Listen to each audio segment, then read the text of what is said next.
करतो की त्यांनी आपल्या सर्वांना धम्म प्रवचनाने लाभान्वित करावे. पूजनीय भिक्खू ज्ञानरक्षित ठेव.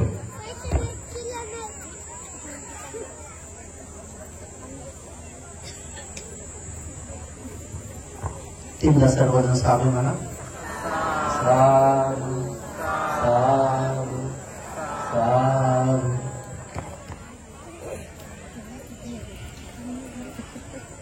नमो तस्सा भगवतो अरहतो सम्मा सम्बुद्धस्सा.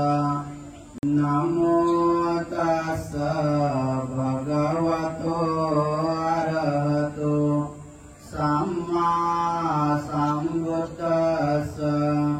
नमो तस्सा भगवतो अरहतो सम्मा सम्बुद्धस्सा. महाकारुणिक देवांचे आणि मनुष्याचे शास्ता तथागत सम्यक संबुद्ध तथागतांचा सद्धम्म तथागतांचा पावन पवित्र आर्य श्रावक संघ सर्वश्रेष्ठ अशा ह्या तीनही रत्नाला प्रथम त्रिवार अभिवादन करतो. ज्यांच्यामुळे आपणा सर्वांना बुद्ध धम्म संघ सर्वश्रेष्ठ अशा ह्या तीन रत्नाचा लाभ झाला. ज्यांच्यामुळे आपणा सर्वांना हे सुखाचे दिवस आले. ज्यांच्यामुळे आपल्यावरील सारे विघ्न टळाले. आपल्या सर्वांच्या जीवनामध्ये जे खऱ्या अर्थाने सुख करता आणि दुःख हारता आहेत असे बोधिसत्व डॉक्टर बाबासाहेब आंबेडकर यांच्या समग्र धम्मक्रांतीला शेवटच्या श्वासापर्यंत समर्पित राहतो.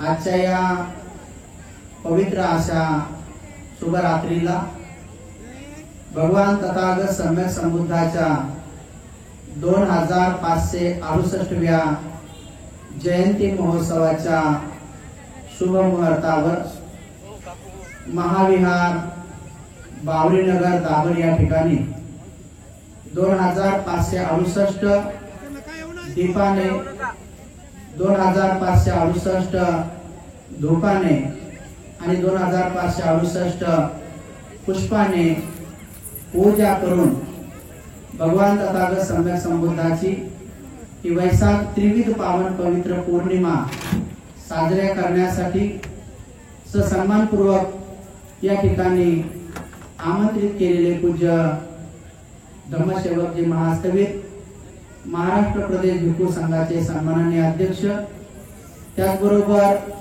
या ठिकाणी उपस्थित पूज्य प्राचार्य डॉक्टर खेमधम्मोजी महास्थविर, प्राध्यापक डॉक्टर एम सत्यपालजी महास्थविर, पूज्य रेवत पूज्य आस्वजित, पूज्य बुद्धभूषण पूज्य संघपाल, त्याचबरोबर संपूर्ण अंशकालीन श्रामणेरी आर्या चारुशिला व या संपूर्ण महापुण्यमय कार्यक्रमाचे आयोजक श्रद्धेय डॉक्टर SP गायकवाड साहेब, या ठिकाणी उपस्थित सर्व माता भगिनी, उपासक उपासिका, बालक आणि बालिकांनो, संपूर्ण विश्वामध्ये या पौर्णिमेला त्रिविध पावन पवित्र वैशाख पौर्णिमा बुद्ध पौर्णिमा म्हणून साजरी करतात.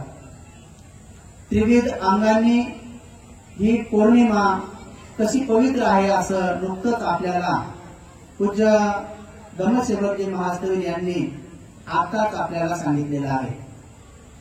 आणि या बुद्ध जयंतीच्या दिवशी आपण नेमकं काय केलं पाहिजे हेही पूज्य बंधूजींनी सांगितलेलं आहे. आता भारत देशामध्ये अनेक लोकांना बुद्ध भगवंताच्या संदर्भात थोडं माहिती होत चाललेलं आहे. ज्या प्रमाणामध्ये बाबासाहेबांची जयंती साजरी करतात तर भगवान बुद्धाची जयंती तेवढ्या प्रमाणामध्ये अजून भारतीय लोकांना साजरी करण्याची परंपरा किंवा तशा प्रकारची अंधश्रद्धा उत्पन्न झालेली नाही आहे. बाबासाहेबांची जयंती खूप थाटामाटामध्ये देशभर साजरी करतात, परंतु बुद्धाची जयंती मात्र संपूर्ण विश्वामध्ये बाबासाहेबांच्या जयंतीपेक्षाही मोठ्या प्रमाणात साजरी करतात. पण ज्या ठिकाणी बुद्धाचा जन्म झाला, ज्या ठिकाणी बोधिसत्वाचा जन्म झाला, ज्या ठिकाणी सम्यक संबुद्धांनी आपले श्रेष्ठ महापरिनिर्वाण स्वीकारले, त्याच बुद्धभूमीमध्ये, त्याच मदरभूमीमध्ये, त्याच फादरभूमीमध्ये, त्याच धम्मभूमीमध्ये, त्याच जम्बूद्वीपामध्ये, आजच्या भारतामध्ये त्या बुद्धाच्या वंशामध्ये जन्म घेतलेल्या लोकांना आजही भगवान बुद्धाच्या संदर्भात तशी पाहिजे तशी श्रद्धा निर्माण झालेली नाही आहे. त्या अनुषंगाने खूप मोठी श्रद्धा आहे. बाबासाहेबांच्या अनुषंगाने 68 वर्षामध्ये आपण खूप मोठी प्रगतीही केलेली आहे. पण धम्म क्षेत्रामध्ये अजून आपली पाहिजे तशी आपली श्रद्धा अजून विकसित झालेली नाही आहे. आपली श्रद्धा विकसित करण्यासाठी, आपली श्रद्धा बलवत्तर करण्यासाठी अध्यात्म धनामधलं ते पहिलं धन श्रद्धा वृंदीगत वाढीस लावण्यासाठी तुम्ही धनवान व्हावे, तुम्ही भौतिक सुखाने आणि अध्यात्म सुखाने महाधनवान बनावे म्हणून पूज्य भिक्खू संघ अहोरात्र दिवस रात्र आणि समजदार उपासक उपासिका सुद्धा हे काम करत आहेत. अनेक लोकांना अजून हे कळलेलं नाही आहे.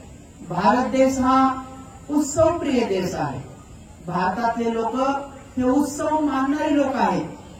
या लोकांना, भारतीय लोकांना जिथं उत्सव असेल, जिथं जागरण, गोंधळ, भरूड, जागरण, ज्या प्रकारे मनोरंजनाचे कार्यक्रम असतील ते कार्यक्रम खूप आवडतात. बुद्ध पौर्णिमेला त्यांना नाचता येत नाही, कारण सकाळी सील दिलं जातं. त्यामुळे त्यांना दारू पिता येत नाही, कारण सकाळी सील दिलं जातं. म्हणून तरुण वर्ग, तरुणीचा वर्ग बुद्ध जयंतीकडे अजून जास्त वळला नाही. जे काही लहान लहान लेकरं आणि आज या ठिकाणी तरुण तरुणी मुलं दिसतात, ते त्यांच्या मायबापांचे काही संस्कार असतील किंवा होऊ शकतं त्यांच्या थोडे स्वतः व्यक्तिगत काही संस्कार असतील म्हणून ते या ठिकाणी आलेले आहेत. परंतु मोठ्या प्रमाणामध्ये जसं विश्वामध्ये भगवान तथागत सम्यक संबुद्धाची जयंती 7 दिवसापासून सुट्टी, गव्हर्नमेंटची सुट्टी देऊन ज्या प्रकारे साजरी केल्या जाते, जवळजवळ 10, 20, 30, 50 रोड पूर्णच्या पूर्ण आरक्षित केल्या जातात. थायलंडमध्ये, कंबोडियामध्ये, लाओसमध्ये, कोरियामध्ये, श्रीलंकेमध्ये जवळजवळ 20, 30 किलोमीटर पर्यंत एक रॅली असते, भव्य दिव्य रॅली असते. तिच्यामध्ये नाना प्रकारचे भगवान बुद्धाच्या जीवनातले प्रसंग चित्रीबद्ध केलेले असतात. नाना प्रकारचे त्यांच्या बुद्धत्वाचे असतील, त्यांच्या नवनिर्वाणाच्या जन्माच्या संदर्भातले असतील.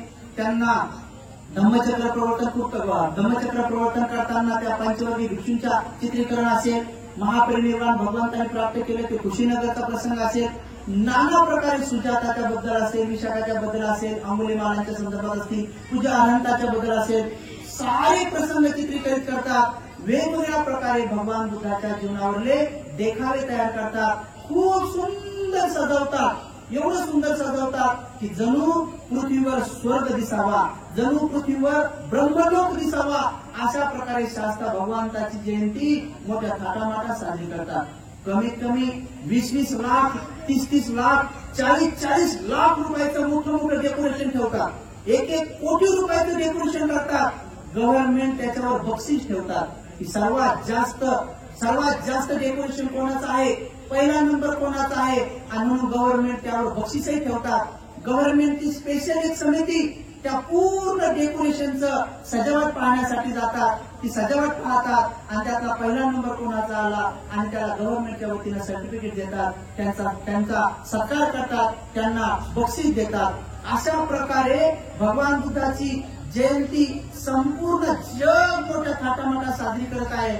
आणि जिथं बोधिसत्वाचा जन्म झाला, जिथं बोधिसत्वाला बुद्धत्व प्राप्त झालं, जिथं बुद्धाने महाकरुण चित्ताने 80 वयापर्यंत 45 वर्षपर्यंत चक्क लोकांना धम्मोपदेश केला, लोकांना दुःखातून बाहेर काढलं. अनंताचं सुंदर साऱ्या दुःखातून मुक्त होणारं मानवी पीक ज्यांनी या भूमीत काढलं, 80 वर्ष वयाच्या प्रसंगी ज्यांनी आपलं शरीर महापरिनिर्वाण मुद्रेमध्ये लोकपूजेसाठी कुशीनगरमध्ये ठेवलं. त्या तथागत भगवान बुद्धाच्या भूमीत, या भूमीत मात्र पाहिजे तशी जयंती साजरी केल्या जात नाही, पाहिजे तसा उत्सव साजरा केला जात नाही. आणि म्हणून पाहिजे तशा प्रमाणामध्ये भगवंताचा गौरव, त्यांच्या धर्माचा गौरव, त्यांच्या संघाचा गौरव अजून लोकांमध्ये आला नाही. श्रीलंकेमध्ये आज एकही मनुष्य तुम्हाला रंगीबिरंगी कपड्यात दिसणार नाही. थायलंडमध्ये तुम्हाला, म्यानमारमध्ये तुम्हाला एकही मनुष्य बुद्ध जयंतीच्या दिवशी रंगीबिरंगी कपड्यात दिसणार नाही. तुम्हाला सारा देश त्या दिवशी दोनच रंगात दिसल. एक म्हणजे चांदीचा रंग आणि दुसरा म्हणजे सोन्याचा रंग. सोन्याचा रंग परिधान केलेले भिक्षू दिसतील, ते सोन्यासारखे चुवर परिधान करून दिसतील. आणि चांदीसारखे कपडे घातलेले पांढरे शुभ्र उपासक दिसतील, सोन्यासारखे दिसतील, चांदीसारखे दिसतील. आपल्याकडे लोखंडासारखे खूप आहेत, पितळासारखे खूप आहेत, तांब्यासारखे खूप आहेत, चिखलासारखे खूप आहेत. नाना प्रकारे आजच्या दिवशी तुम्हाला राजाची राजकुमारी, राजाचा राजकुमार, राजाची महाराणी, थायलंडमध्ये राज परंपरा आजही आहे. देशाचा पंतप्रधान, त्यांची पंतप्रधानाची पत्नी, देशाचा राष्ट्रपती, त्यांची पत्नी आजच्या दिवशी पांढरे शुभ्र कपड्यामध्ये आहेत. आणि कोणी शृंगार केलेला नाही आहे, कोणी मेकअप आधी केलेला नाही आहे, कोणी भारी ते भारी कपडे, दिखावट, दुसऱ्यांपेक्षा मी थोडासा जास्त धनवान आहे, जास्त अशा प्रकारे देखणं आहे, असं कुठलाही साज शृंगार नाही. त्यांच्या कानामध्ये सजावट नाही, त्यांच्या नाकामध्ये सजावट नाही, त्यांच्या पूर्ण शरीरावर कुठल्याही प्रकारचं सोनं नाणं नाही, हिरे माणिक मोती नाही. त्यांच्या घरी सोने आहे, मोती आहेत, हिरे आहेत, पण त्यांनी आपल्यावर दिखावट म्हणून शरीरावर परिधान करत नाही. पौर्णिमेच्या दिवशी ह्या गोष्टी फक्त ऐकून नाही, मी प्रत्यक्ष त्या देशात गेलेला आहे, प्रत्यक्ष त्या देशात या उत्सवाच्या दिवशी थांबलेलो पण आहे. तसं अधिष्ठान पण केलेलं आहे की मी माझ्या देशात सुद्धा गेल्यानंतर आम्ही पूज्य भिक्खू संघ पुढाकार घेऊन निश्चित या भूमीला पुन्हा एकदा बुद्धभूमी भगवंताच्या काळात जसं स्वरूप होतं तसं निश्चित स्वरूप येईल. आणि बाबासाहेबांची वाणी आहे की हा भारत बौद्धमय होईल, होईल म्हणजे नक्की होईल. आणि हळूहळू लोकांना समजू लागलेला आहे, आता कुठे लोकांना कळू लागलेलं आहे. आता कुठं आपले उपासक उपासिका थोडे पांढरे शुभ्र कपडे घेऊ लागलेले आहेत, आपल्या मुला मुलींना सुद्धा घेऊ लागलेले आहेत. याला फार महत्व आहे. उद्या आता पौर्णिमा आहे, तुम्ही उद्याच्या दिवशी सगळे मुलं मुली, पती पत्नी, भाऊ बहीण सारे चांदीच्या वस्त्रामध्ये म्हणजे पांढरे शुभ्र कपड्यामध्ये राहा. कारण त्याचं कारण आहे, सगळे भिक्षू आजच्या दिवशी मुंडन करतात. थायलंडमध्ये एक दिवस अगोदर मुंडन करतात, सारे लोक ओळखून घेतात की उद्या पौर्णिमा आहे. कारण बंदीचं मुंडन दिसलं 15 दिवस तिथं मुंडन करत नाही, 15 दिवसात एकदाच करतात. मुंडन दिसलं तर तिथे सगळे लोक ओळखून घेतात की हा उद्या पौर्णिमा आहे, कारण आमच्या भंतीजीचं मुंडन आहे. भंतीजी सकाळीच भिक्षा मागायला निघतात, तिथं एका लाईनने निघतात. जवळजवळ 2300-2400 वर्षापासून 2300 ते 400 वर्षापासून Thailand, Myanmar, Brahmadesh, Sri Lanka, Korea हे लोक 2,500 वर्षापासून धर्म धारण करतात. आणि 2300 वर्षापासून जवळजवळ ते लोक बौद्ध भिक्षूंना, हजारो भिक्षूंना, लाखो भिक्षूंना सांभाळतात, सकाळी सकाळी भिक्षा वाढतात. या बुद्ध पौर्णिमेच्या अनुषंगाने श्रीलंकेमध्ये कमीत कमी 1 लाख मुलं दीक्षा घेतात. 10 दिवसासाठी, 20 दिवसासाठी, 1 महिन्यासाठी, कोणी 2-4 वर्ष राहतात. आणि त्या 1 लाख पैकी 40-50 हजार पुन्हा घरी जातात. 10-20 हजार भिक्षू 5-10 वर्ष जीवनात राहतात. पुन्हा त्यातले 10-20 हजार घरी जातात आणि कायमस्वरूपी 4-5 हजार कायमस्वरूपी बनून जातात. थायलंडमध्ये आजच्या दिवशी 8 ते 10 लाख वेगवेगळ्या घरातून पोरं सामनेर बनतात. 10 दिवसासाठी बनतात, 1 वर्षासाठी बनतात. त्या 10 लाखांपैकी 8 लाखांपैकी 5-6 लाख घरी जातात. 2-3 लाख भिक्षू 10-10 वर्ष, 15-15 वर्ष, 20-20 वर्ष चिवरात राहतात. पुन्हा नोकऱ्या लागल्यानंतर त्यातले 2-4 लाख भिक्षू पुन्हा घरी जातात आणि त्यातले 1 लाख भर कायमस्वरूपी टिकून जातात. अशा अर्थाने तिथं जवळजवळ 2-2 लाख, 3-3 लाख कायमस्वरूपी भिक्षू राहतात. एवढ्या मोठ्या भिक्षू संघाला तो देश चांगल्या पद्धतीने सांभाळतो. रोज सकाळी 5 वाजता सगळ्या देशातल्या भिक्षूंना सकाळी 5 वाजता भिक्षा वाढल्या जाते. 6 वाजता सगळ्यांना नाश्ता दिला जातो. नाश्त्यामध्ये सगळ्या भिक्षूंना कमीत कमी 10 ते 12 पदार्थ दिले जातात. नाश्त्यामध्ये सकाळी 6 वाजता नाश्त्यामध्ये 2300 वर्षापासून 10 ते 12 पदार्थ दिले जातात. विचार करा, जर सकाळी 6 वाजता त्यांना 12 ते 15 पदार्थ सकाळी 6 वाजता दिल्या जात असतील तर ते उपासक किती वाजता तयार करत असतील? रात्रभर तयार करतात. ज्यांच्यावर जी तारीख येते ती तारीख आल्यानंतर रात्रभर तयार करतात. सकाळी 4 वाजता ते 15 पदार्थ सजवून ठेवतात, सुंदर सजवून ठेवतात. आपल्याकडे सजवलेल्या गोष्टीच मोडून टाकतात, सजवलेल्या गोष्टी मोडून टाकतात. आपल्याकडे रांगीनं भोजन ठेवा, नंतर वांग्यात पळी, भाजीत पळी, वरणात पळी तिकडं, आणि पळीमध्ये 2-3 चपात्या इकडे तिकडे उलट. तुम्ही किती शिस्तीत करून ठेवा. आपल्याकडे शिस्तीत केलेली ते बिघडून टाकतात, तिकडे मात्र खूप शिस्तीत ठेवतात. एवढ्या व्यवस्थित ठेवतात, एवढं सुंदर ठेवतात. आणि भिक्षूचं भोजन झाल्याबरोबर प्रथम अष्टशीलवाल्यांना येऊ देतात. ज्यांचा अष्टशील आहे त्यांना येऊ देतात. तिथले अष्टशीलधारी लगेच ओळखू येतात. तिथले अष्टशीलधारी लोक आपला हा इकडचा बाहू तिथं पट्टा टाकतात, सफेद पट्टा टाकतात. जसं तुमच्या ओढण्या आहेत की नाही, ओढण्या जसं भंतीची ही बाजू उघडी असती तसं त्यांचे सगळे सफेद कपडे असतात. सफेद कपडे इथपर्यंत असतात, पुरुषांना बी असतात, स्त्रियांना बी असतात. आणि त्याच्यावरून एक सफेद कपडा ते या बाजूला टाकतात. जसं भंतीजीचे एक बाहू उघडा असतो तसं ते एका बाजूने सफेद कपडा टाकतात. तो सफेद कपडा पाहिल्याबरोबर ते उपासक ओळखतात की या भावाने, या बहिणीने आज अष्टशील उपोषण ग्रहण केलेलं आहे. तर पहिला त्यांना रस्ता देतात. बाकीचे पंचशीलधारी असे हात जोडून उभे राहतात की तुम्ही भोजन करा. एवढ्या शिस्तीनं, एवढ्या रांगीनं हजारो लोक भोजन करतात. भोजनामध्ये 20 पदार्थ ठेवलेले असतात. ते 20 पदार्थ घेताना त्या रांगीतले लोक एकमेकाला धक्का मारत नाहीत, पुढे वाबी म्हणत नाहीत, काहीच नाही. आपला नंबर 5 मिनिटांना आला, 10 मिनिटांना आला तरीही व्यवस्थित रांगेने घेतात. त्यांना माहित आहे की 5,000 लोक जेवायचे आहेत तर कोणता पदार्थ किती घ्यायचं ते कळतात. तिथं रोजच्या भोजनामध्ये 2-3 प्रकारचे नॉनव्हेज पण असतात, 2-4 प्रकारच्या मच्छ्या बनवलेल्या असतात, 2-4 प्रकारचे नॉनव्हेज बनवले असतात. त्या देशाची परंपरा आहे तिथं बनवलेल्या असतात. तिथले लोक रांगेने जेव्हा भोजन घेण्यासाठी येतात तेव्हा मच्छीचे तुकडे जर ठेवलेले असतील तर बरोबर प्रत्येक माणूस एकच तुकडा घेतो, कारण त्यांना माहित आहे की प्रत्येकाला एक तुकडा आला पाहिजे. आपल्याकडे जर तसं केलं तर 15-16 तुकडे एकदाच घेऊन टाकतील. मागच्याला भेटला तर भेटला, रस्ता तर नाही.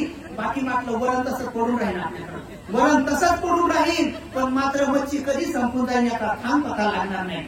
आपल्याकडे गुलाबजामुन घेताना 2 पोती घेत नाही, 10-12 एकदाच घेतात, 10-12 एकदाच घेतात. आपल्याकडे जेवायची शिस्त आली नाही, जेवायची पद्धत कळली नाही. आणि त्या लोकांना कळली नाही की ज्यांना गावाच्या बाहेर ठेवलं होतं, ज्यांना उष्टपाष्ट खावं लागत होतं, ज्यांना नवे घर नव्हते, अरे ज्यांना जोहार मायबाप रात्रीचं शिळ बेसन असेल तरी द्या हो अशी कुरकुऱ्याची काठी घेऊन पाटलाच्या घरापासून सगळं गावभर ज्यांना शिळ पाकं मागावं लागत होतं.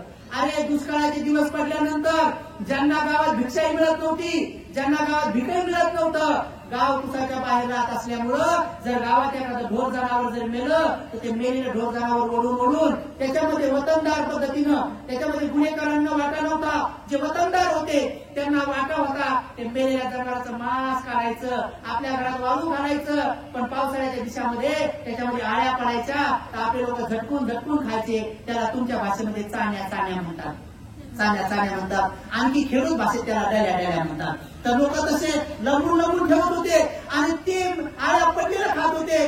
त्या समाजात आज गुलाबजामुन एवढे उरून ठेवतात, त्याच्यामध्ये भाजी फेकून देतात. कोणीही लग्नात तुम्ही जा, कमीत कमी एक पोतभर भात कमीत कमी लोक 4-5 हजाराच्या जेवणाच्या पंक्ती तसा ठेवून देतात. लोक पुऱ्या अशा अर्धवट फेकून देतात. कमीत कमी अजून त्यांना बुद्धाबद्दल श्रद्धा उत्पन्न झाली नाही. कारण बुद्धावर जर श्रद्धा उत्पन्न झाली तर बुद्ध भगवान सांगतात की आपण आपल्या आहार जाणला पाहिजे. आपला आहार किती आहे, आपल्याला आहार किती लागतो, किती भोजन केलं पाहिजे. जे आहाराची मात्रा जाणतात ते निब्बाण सुखाच्या दिशेने जातात. हे बुद्धावर श्रद्धा उत्पन्न जर झाली तर आपण आपला आहार जाणू आणि हे पण जाणू की माझे भाऊ बहिणी आणखी जेवायचे बाकी आहेत, मला जेवढा आहार लागतो मी तेवढा घेईन, मी उरवणार नाही, फेकणार नाही. आणि आम्ही फेकण्यासाठी नसतं तर या साध्या गोष्टी आपल्याकडे अजून आल्या नाही. त्या देशात तुम्ही जा, भंतीची लोक जर येत असेल, किती जरी गर्दी असली, नुसता एवढा जरी आवाज आला की भिक्खू संघ येत आहे तर सारे लोक मधातून रस्ता करून देतात आणि लगेच दोन्ही हात जोडून आपली मान खाली वाकून या बाहूपासून थोडे कमरात झुकून ते लोक असे हात जोडून मुकेच उभं राहतात, बोलत नाहीत. बंदीची जाईपर्यंत साधू साधू साधू म्हणतात. नाहीतर त्यांच्या देशाच्या भाषेमध्ये भिक्खू संघाचं वंदन करण्याची, सन्मान करण्याची गाथा म्हणतात. आपल्याकडे जसं आपण म्हणतो सुपटिपन्नो भगवतो सावक संगो, तसं त्यांच्याकडे सुद्धा म्हणतात नमस्कार वेवा बुद्धुर्वनत समदा बुद्धोहिमी शरणयमी. म्हणजे भगवंताच्या भिक्खू संघाला, भगवंताच्या सद्धम्माला, भगवंताच्या संघाला आम्ही कसं वंदन करतो असं शांतपणे म्हणतात साधू साधू साधू वंद. आपण एकदम इतक्या सुंदर पद्धतीने म्हणतात.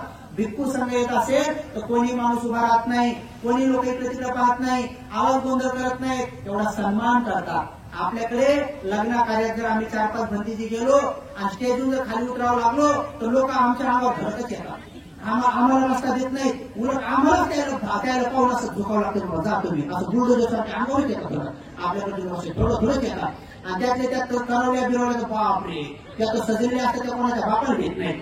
ते आता आम्हाला असं धन असे येतात, मेकअप बिकअप केले असतात, आम्ही दन गतीची घाबरून जातो. ते शूटिंग फिटिंग वाले तर आम्हाला पण म्हणतात कधी कधी नवरदेव नवरी, तर त्या दिवशी अरे बाप नवरदेव नवरी म्हणजे कसं काय संपूर्ण जम्बुद्वीपाचा राजा आणि संपूर्ण जम्बुद्वीपाची ती राणी आणि भंतीजी म्हणजे काहीच नाही. राजा राणीला होतं भंतीजी इकडं व्हा, भंतीजी खुर्ची पकडून घ्या, नाही आणखी पकडून घ्या, मला काय ते खाली करा आणखी घ्या, असं नवरदेव नवरी काय आम्हाला भुषे देत मागं मागं येतात. तिसऱ्या साधू पर्यंत हात जोडतात. तिसरा साधू झाला की तुमचं काय काम नाही जा श्रद्धा नाही अजून. अहो त्या देशाच्या बसमध्ये पहिलं सीट वर लिहून ठेवलेलं आहे पूजनीयसाठी आरक्षित, वर लिहिलेलं आहे पूजनीयसाठी आरक्षित. मी मुद्दाम तिथं श्रीलंकेत बसनं प्रवास करायचो. मी तिथं मंत्री भंतीजीकडे राहतो तर त्यांच्या अनेक गाड्या होत्या हिंड्या फिरायला, पण मी भंतीजी म्हणायचो भंतीजी मला इथे संस्कृती पाहिजे, मला पायी फिरू द्या थोडंसं, मला बसनं जाऊ द्या. मी मुद्दाम तिथं जायचो तर त्या बसमध्ये कोणी भंतीजी जर चढले तर ते पहिलं सीट भंतीजीसाठी आरक्षित आहे, त्या पहिल्या सीटावर कोणी बसत नाही. जर बसलेला असेल तर भंतीजी आल्याबरोबर पटकन उठून लगेच उठून जातात. भंतीजी जोपर्यंत चढत नाही तोपर्यंत ड्रायव्हर गाडी सुरू करत नाही. भंतीजीला धक्का जर बसला तर त्या गाडीचं लायसन, ड्रायव्हरचं लायसन कायमच जप्त होऊन जाते. आपल्याकडे भंतीजीच्या अंगावर जर गाडी गेली तर डबल लायसन मिळते. लक्षात तिथं किती कठीण काम आहे, किती अवघड समस्या आहे. जिथं बुद्धाचा जन्म झाला, जिथं बोधिसत्वाचा जन्म झाला, जिथं महाकारुणिकांनी आपलं महापरिनिर्वाण स्वीकारलं, त्या पवित्र भूमीमध्ये अजूनही 2-3% लोक सोडले तर बाकीच्या लोकांमध्ये अजून धर्मसंवेग जागृत झाला नाही. आपल्यात त्या अनेक लोकांना भिक्षुना पाहून श्रद्धा उत्पन्न झाली, बाकी धर्मातल्या लोकांना बी भिक्षुना पाहून श्रद्धा, त्यांना महाराज वाटतात, त्यांना बाबा वाटतात. बाकीचे लोक कमीत कमी महाराज बाबा म्हणून का होत नाही, जागा देतात. आपल्या लोकांना माहिती आहे की भंतीजी आहेत, आपले लोक जागा देत नाही. आपले लोक बसमध्ये बसलेले असले आणि भंतीजी जर चढले तर वंदामी करत नाही, खाली उतरल्यावर म्हणतात भंतीजी वंदामी, कारण वर जर वंदामी म्हणलं तर जागा द्यावा लागेल ना, म्हणून खाली उतरल्यावर वंदामी करतात. बघा ते अजूनही या देशामध्ये ज्या पद्धतीनं बुद्धाला, ज्या पद्धतीनं त्यांच्या धम्माला, ज्या पद्धतीनं भगवंताच्या पवित्र आर्य श्रावक संघाला सन्मान दिला पाहिजे आणि पुण्य अर्जित केलं पाहिजे, त्या पद्धतीनं अजून सुरू झालं नाही. आपल्या लहान लहान लेकरांना संस्कार नाहीत. आईच्या गर्भाशयात असताना आई वडिलांनी संस्कारित झालं पाहिजे. आईनं बाळ गर्भाशयात असतानाच आईनं कसं चाललं पाहिजे, कसं बसलं पाहिजे, कसं उठलं पाहिजे. तर 3 महिन्याची गर्भवती स्त्रियांनी विहारात जाऊन ऍडमिशन घेतलं पाहिजे. दोघा नवरा बायको सुद्धा 3ऱ्या महिन्यापासूनच विहारामध्ये जाऊन राहिलं पाहिजे. तुम्ही तुमचे काही कामं करता संध्याकाळच्या टायमात, सकाळच्या टायमात भंतीजी सांगतील तसं केलं पाहिजे. आपोआप तुमचं बाळ सुसंस्कारित जन्माला येईल. परंतु आपल्या महिला आई गर्भाशयात असताना तसे संस्कार टाकत नाहीत, लहान असताना बी संस्कार टाकत नाहीत आणि मोठं झाल्यानंतर मग त्या लेकराला वळण पडत नाही. आणि म्हणून आपल्याकडे अशी परंपरा आहे. अजून लहान लहान मुलांना वळण नाही. आम्ही एका घरी भोजनाला गेलो, आम्ही 10-12 भंतीजी भोजनाला बसलो. त्याच्या घरी भोजन होतं. त्याचं लहान पोरगं शाळेतून आलं, दरवाजात आल्याबरोबर त्याने असं दप्तर काढलं, गरगर फिरवलं, टनकन फेकून दिलं. त्याच्यावर फेकलं माहितीये का, पलंगावर पडलं. पलंगावर पडल्याबरोबर आम्ही भंतीजी लोक थोडं डचकलो, काय बापरे. लगेच ती आई म्हणे भंतेजी माझा हा सोन्या लय हुशार आहे म्हणे, माझा सोन्या एवढा चांगला आहे म्हणे भंतेजी, याला गणितात 100 पैकी 100 मार्क आहेत म्हणे. आम्ही असं हळूच त्याच्याकडे पाहून घेतलं. म्हणलं ठीक आहे 100 पैकी 100 मार्क आहे. असं म्हणल्याबरोबर त्या पोराने जे उडी मारली ती भंतीजीच्या ताटातच भंतीजीचं तोटच झालं. अरे बापरे म्हणलं 100 पैकी 100 मार्क आहेत बाप. अशी उडी मारली की आई म्हणे भंतेजी ते लय हुशार आहे म्हणे. भंतेजी त्याला इंग्रजी म्हणून नाव द्या. दुसरी उडी मारली म्हणलं. त्याचे जर 10 विषय सांगितले तर 10 भंतीजीच्या ताटात उड्या मारत म्हणलं. त्याचे 100 पैकी 100 मार्क राहू द्या, पण त्याला वागण्यात 0 मार्क आहे एवढं मात्र करायला. अजून आपल्याला वळण नाही. आपण आपल्या लहान लेकराला वळण लावत नाही. आपल्या लेकराला सांगत नाही आपण मुकत बसा म्हणून. पण तुम्ही टीव्ही पाहत असले, तुम्ही सिरियल पाहत असले आणि जर का मदत लेकरू करायला लागले तर मग तेव्हा त्याला सांगता मुखात बसणार ठोकीन बरोबर तेव्हा मात्र तुम्ही त्याला बोलता. नाही तर ऐकत म्हणता हे गाणं सुरू आहे, सिरियल सुरू आहे.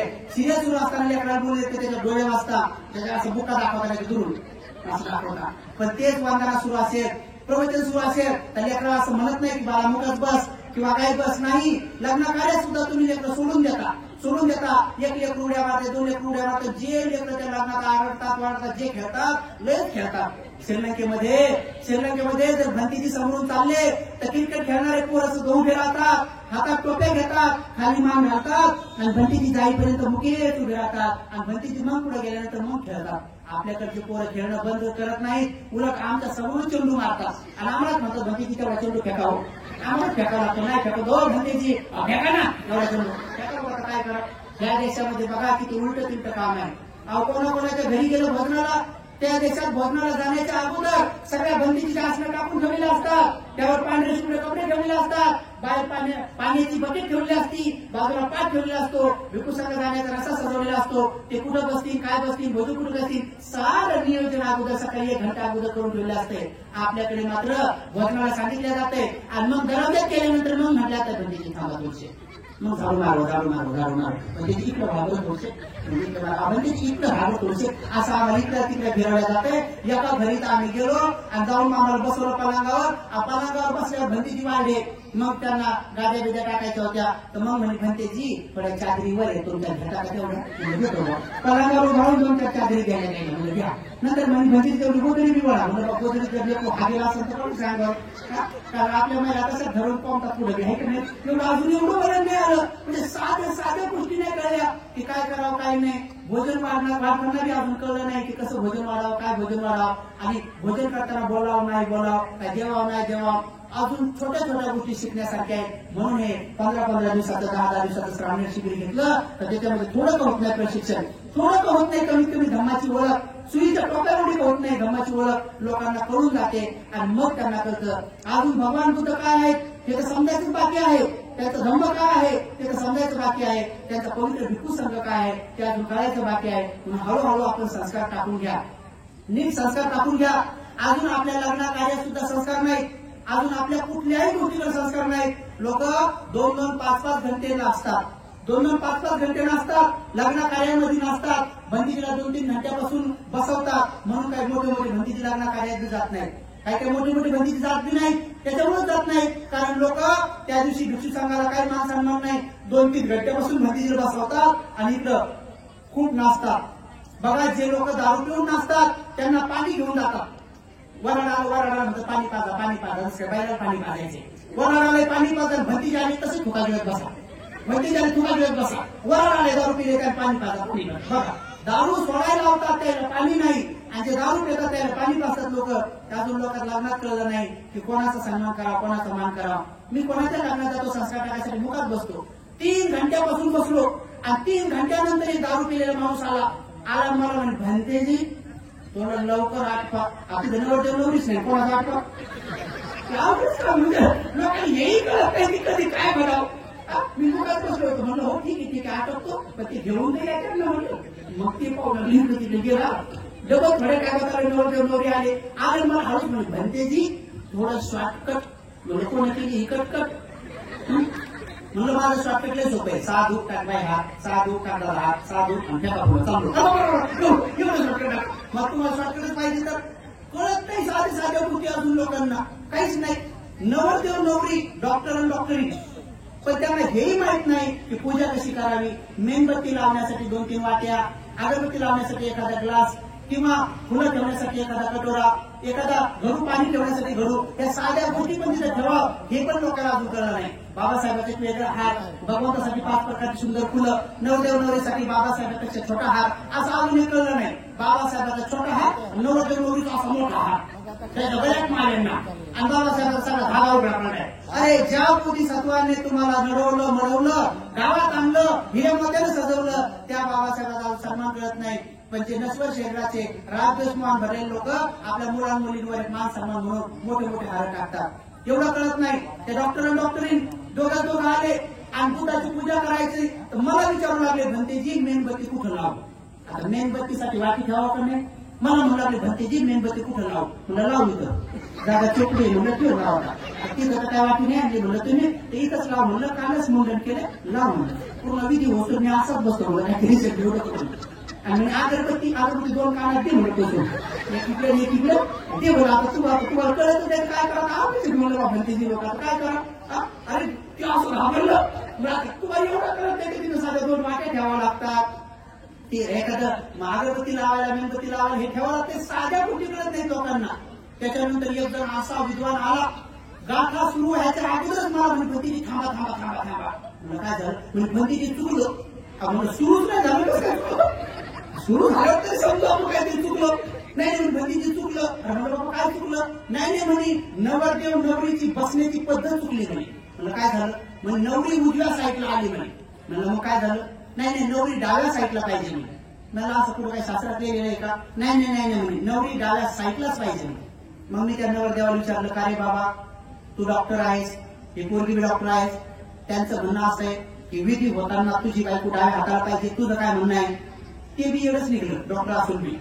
ते बी म्हणे मग भंतेजी म्हणतात तर ठेवा डाव्या हाताला. मी त्या पोरीला म्हटलं, बेटा उठ म्हटलं, डाव्या हाताला बस, पण ध्यानात ठेव तुझी बाजू डावी आहे.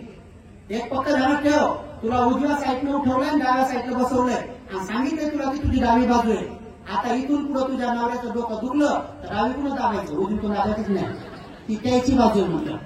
जर त्याच्या उजव्या हातात फोड झाला तर फोडायचं नाही, ते तुमचं तुम्ही पाहत बसवणार. डावा हातात दाबायचा, डावाच पाहिजे, डावीच बाजू सेवा करायची म्हटलं. उजवीकडे पाहायचंच नाही, उजवा पाय मोडा तर पाहायचं नाही, मोड्यात होला तुमचं तुम्ही पहा, डावी साईड आपली आहे. असं म्हणल्यावर तुम्ही बसले बाबा हे भतीची काही सांगा थोडी बस म्हणून. अरे पती पत्नी उजव्या साईडला बसलं काय डाव्या साईडला बसलं काय लोकांना अजून ते कळत नाही. ते नेमके संस्कार कोणते टाकावेत, लेकरा बाळावर कोणते संस्कार टाकावेत, लेकरा बाळांना कसं बंधन शिकवावं, लेकरा बाळांना शाळेत जाताना अभ्यास कसा करायला हवा, नंतर त्यांना मोक्याच्या मारेच्या जागेत जाण्यासाठी कशी प्रेरणा द्यावी, हे बाबासाहेबांचे पिता रामजी बाबाला कळलं. रामजी बाबांनी तो आपला भिवा घडवला आणि त्या रमाईनं ते आपले बाबा घडवले आणि त्याच्यामुळे आपल्याला बाबासाहेब भेटले. आणि संपूर्ण सिम्बॉल ऑफ द नॉलेज जगाला हे ज्ञानबिंदू भेटलं आणि त्यांनीच आपल्याला सर्वोच्च ज्ञानाचे शिरोमणी आणि सर्वश्रेष्ठ जसं सहस्र योजनपर्यंत ज्यांची मैत्री तरंग जातात असे तथागत सम्यक संबोधाचं दर्शन करून दिलं. म्हणून उपासक उपासिकांनो, आज त्या सिद्धार्थ गौतमांचा जन्म लुंबिनी वनात झाला. ते बोधिसत्व होते, त्यामुळे बुद्धाचा जन्म लुंबिनी वनात नाही म्हणायचं, बुद्धाचा जन्म बुद्ध गयाला झाला. कारण ते बोधिसत्व असताना लुंबिनी वनात जन्मले. तर लुंबिनी वनामध्ये बुद्ध आणि त्याच्या धर्मग्रंथांमध्ये प्रथम पूर्णचे पूर्ण प्रकरण पहिलं खूप सुंदर वर्णन केलेलं आहे की पूर्ण शाल वृक्ष, पूर्ण शालवन, त्या शालवनामध्ये पूर्ण फांद्यापासून बुंद्यापर्यंत वेगवेगळ्या फुलांनी सजलेलं आहे. महामायाला अगोदर स्वप्न पडलेलं आहे. स्वप्नामध्ये चतुर्दिक्पाल आलेले आहेत. त्यांनी महामायाला उचलून एका हिमालयाच्या पाठीशी शालवृक्षाखाली ठेवलेलं आहे. त्याच्यानंतर त्यांच्या राणी आलेल्या आहेत. त्यांनी महामायाला मानस सरोवरावर नेलेलं आहे. मानस सरोवर नेऊन त्यांना आंघोळ घातलेली आहे. त्यांची केस वेशभूषा केलेली आहे. नंतर पांढरा शुभ्र हाती आपल्या सोंडेमध्ये पांढरं शुभ्र कमळाचं फूल घेऊन आलेलं आहे. त्यांच्या चरणावर ठेवलेलं आहे आणि विनंती केलेली आहे की हे माते, मला माझा शेवटचा जन्म पृथ्वीवर घ्यायचा आहे, तू माझी आई होशील का? हे होकार दिलेला आहे. प्रसन्न चित्ताने हो म्हटलेलं आहे आणि मग डोळे उघडलेले आहे. तर महामायाला ते पडलेलं स्वप्न आहे. महामायाने ते राजा शुद्धोधनाला सांगितलं. राजा शुद्धोधनाला कळत नाही. त्यांनी आता ज्ञानविद्वानाला बोलवलं. माझ्या राणीला अशा अशा प्रकारचं स्वप्न पडलं, त्याचा अर्थ काय आहे? त्या सगळ्यांनी अर्थ लावलेला आहे की अरे पांढरा शुभ्र हाती आहे आणि हातात कमळाचं पांढरं शुभ्र फूल आहे. आणि अशा पद्धतीनं त्यांनी पूर्ण वर्णन केलं. हातीसारखा बलशाली, हातीसारखा महापराक्रमी, हातीसारखा निरुपद्रवी आणि कमळाच्या फुलासारखा एकदम निष्कलंकित अशा प्रकारचा पुत्र तुम्हाला प्राप्त होणार आहे. संसारात जर टिकला तर चक्रवर्ती सम्राट होईल. संसार त्याग केला तर सम्यक संबुद्ध या संपूर्ण अज्ञानाचा अंधकाराचा नायनाट नष्ट करणारे एक दिव्य प्रकाश संबोधीचा अभिज्ञाला नष्ट करणारा आणि अशा प्रकारा बुद्धत्वाचा प्रकाश उत्पन्न करणारा तुमचा पुत्र तुम्हाला जन्माला येणार आहे अशी भविष्यवाणी केलेली आहे. खरंच भविष्यवाणी खरी ठरलेली आहे. आणि महामाया आपल्या पूर्ण दिवस भरल्यानंतर आपल्या माहेरी जात आहेत. त्या लुंबिनी वनामध्ये येत आहे. शाल वृक्षाची एक फांदी पकडण्याची इच्छा उत्पन्न होत आहे. ती फांदी खालीवर जात आहे आणि फांदी पकडल्यानंतर महामाया त्या वाऱ्याच्या झुळकेने ती फांदी वर गेली, त्या फांदी बरोबर महामाया उचलल्या गेल्या आणि जेव्हा महामायांचे दोन्ही पाय जमिनीवर नाहीत, दोन्ही पाय सुद्धा उचलले गेले आणि त्याच सेकंदात महामाया ह्या उभ्या उभ्याच एका सुपुत्राला जन्म देतात, जे बाळ डोक्यातून नाही पायातून येतं आणि पायातून येताना ज्या बाळाचं एक बोट आकाशाच्या दिशेनं असतं, एक बोट जमिनीच्या दिशेनं असतं आणि आईच्या कुशीतून येत असताना ते खूप सुंदर वर्णन आहे. ब्रह्मपरिषदेमध्ये मला आठवण करून द्या, ते सांगेन मी यावर्षी, खूप सुंदर सांगेन. त्याला जवळजवळ 5-7 दिवस लागतात. आईच्या गर्भाशयातून बाहेर येईपर्यंत 7 दिवस लागतात सांगायला. 7 दिवस गर्भाशयातून बाहेर पाय जमिनीवर पाय ठेवेपर्यंत कसं कसं वर्णन आहे ते सगळं सांगितले जाते की आईच्या गर्भाशयातून निघाल्यानंतर कोणते देवता तिथे जातात, कोणते देवता वेलकम करतात, दुसऱ्यांदा कोणते देवता येतात, ते नंतर बाळाचं वेलकम कसं करतात, इथून इथपर्यंत येईपर्यंत गर्भाशयातून फक्त बाळाची जमिनीवर पाय पडेपर्यंत 7 दिवस लागतात. एवढं सुंदर वर्णन आहे ते, एवढं सुंदर वर्णन आहे की बोधिसत्वाचा जन्म कसा होतो. म्हणून ही पौर्णिमा आहे, त्या पौर्णिमेचं हे वर्णन सांगितले गेले पाहिजे की बोधिसत्वाचा असा जन्म होतो. नंतर 7 दिवस लागतात की ते बोधिसत्व बुद्ध होताना महाभिनिष्क्रमण करून बुद्धत्व प्राप्त कसं करतात. पहिला हप्ता काय करतात, दुसऱ्या हप्त्यात काय करतात, तिसऱ्या हप्त्यामध्ये काय करतात, चौथ्या हप्त्यामध्ये काय करतात, 5व्या हप्त्यामध्ये काय करतात, 6व्या हप्त्यामध्ये काय करतात, 7व्या हप्त्यामध्ये काय करतात. या 7ही हप्ते मिळून हे बुद्धत्व प्राप्त होते ते दुसऱ्यांदा सांगावं लागतंय, कारण ह्याच पौर्णिमेला ते झालेलं आहे. मग 45 वर्षापर्यंत ते सम्यक संबुद्ध बुद्धत्वाचा हा महाकरुणेचा हा दुःखमुक्तीचा मार्ग लोकांना सांगतात आणि मग तो लोकांना सांगितल्यानंतर मग महापरिनिर्वाण प्राप्त होतात. तर तो दिवस महापरिनिर्वाणाचा दिवस कसा असतो, आनंदाला कसं सांगतात की चक्रवर्ती सम्राटाला सुद्धा शोभेल अशा प्रकारे भगवंताचं महापरिनिर्वाण कसं करायचं की इतकं सुंदर वर्णन आहे. त्यालाही 7 दिवस लागतात. म्हणून तिथं 7-7 दिवस उत्सव चालतात. प्रत्येक भिक्षू एक दिवशी एका पौर्णिमेचं महत्व, बोधिसत्वाच्या जन्माचं महत्व, बोधिसत्वाचं बुद्धत्वाचं महत्व आणि सम्यक संबुद्धाच्या महापरिनिर्वाणाचं महत्व सुंदर वर्णन करून सांगतात आणि पुष्पदीप धुपाने पूजा करतात. पूर्ण शहर ते शहर सजवतात. उपासक उपासिकांनो, आपण त्या भगवंताप्रती सुद्धा श्रद्धा उत्पन्न केली पाहिजे. मगाशी सूत्रपाठ सुरू असताना कधी कधी सगळ्यामध्ये थोडी चुळबुळ लक्षात येत होती. भंतीजीने सांगितलं परित्राण पाठ म्हणजे आपल्या रक्षणाचं सूत्र, त्यामुळे ध्यानात ठेवा.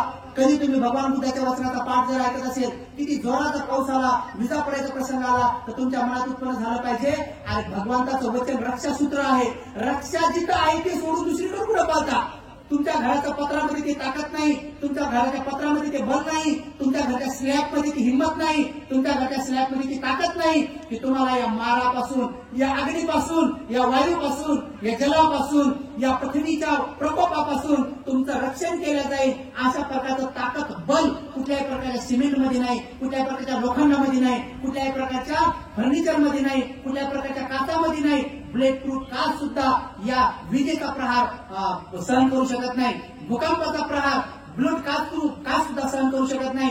ज्वालाग्रही जर आला तर काचाचे घर, बुलेट प्रूफ काचाचे घर, मोठ्या मोठ्या बिल्डिंगी पडून जातात, सुनामीमध्ये वाहून जातात. केवळ आणि केवळ तुमचं रक्षण फक्त बुद्ध वचनाचा पाठ करू शकतो. त्यामुळे विजा काढल्या, पाऊस जरी आला तर तुम्ही उलट खुश झालं पाहिजे आणि इथंच रक्षण होणार, दुसरीकडे कुठं होणार आहे. बुद्ध वचन सुरू आहे, बुद्धाचं वचन सुरू आहे आणि मी सुरक्षित आहे, मला सुरक्षा कवच आहे. तथागताचा पूज्य भिक्खू संघ समोर बसलेला आहे म्हणून भयभीत काय झालं पाहिजे. मी असे अनेक प्रसंग पूज्य धम्मसेवक भक्तीच्या छत्रछायेखाली राहून शिकलेले आहेत.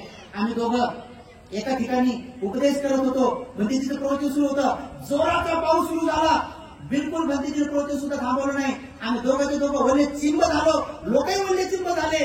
पुन्हा पाऊस बंद झाला, पुन्हा लोक वाळून गेले. आम्ही वाळून ते भक्तीचं प्रवचन बंद केलं नाही.